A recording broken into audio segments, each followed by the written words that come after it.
Kaya rin daw ni Anton yan eh. Oh, sige nga. In a lower range. Nagulat siya. Hindi.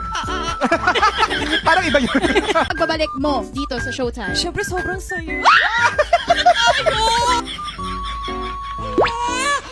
Oh, you know what I'm saying, guys? Kasi sobrang close talaga kami. Ano ko yung mga chismis nila.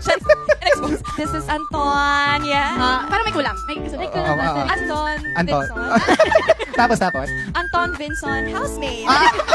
Over yung Pandodog show ni Kuya. Atake si Kuya doon. Ang dami memeable pala ako sa... Oo, meme ka Meme talaga. ako po, hindi. Actually, hindi ako nag-add siya. Ganun na.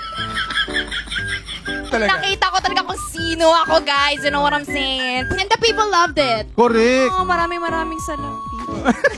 Clingy po talaga si Carmel eh. Clingy. Clingy. Hindi lang sa naman. papakita niya. Hindi sa amin galing yun, ah. Oo. Pero hindi talaga ako. Hindi nga halata, no? Hindi ka. Correct. Paglabas ko po, ang galicious naman pala ang cartonations Oh, all diba? over the world. Pero masaya naman po. Masaya. Yes, sobrang saya. We're very, very...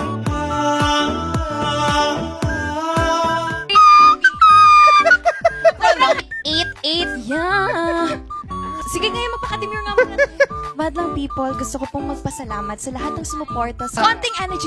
Abangan nyo rin po ang aking single at album release coming out soon in all major digital platforms worldwide. At kita-kit! Diocese of Sorsogon. Sa mga kaparian po dyan, pasensya na kayo, hindi po ako nakapagsimba ng ilang buwan. Yes! At ako'y magko-confess na po pagkalabas ko dito. Charing. So, para naman po anyways, para naman po sa ang daming commercial, para naman po, sama ko po si Ate Kim at Kuya Bao sa kanilang Love Kim Bao Tour. Grabe, pumapaldo ako. Thank you, PBB, sa exposure.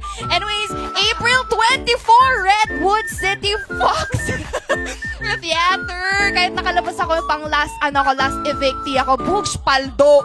Charis, April 26, Anaheim, The Grove of Anaheim. May 1, visit my official social media accounts, Carmel Collado, and Polaris ABS-CBN accounts dahil marami pa po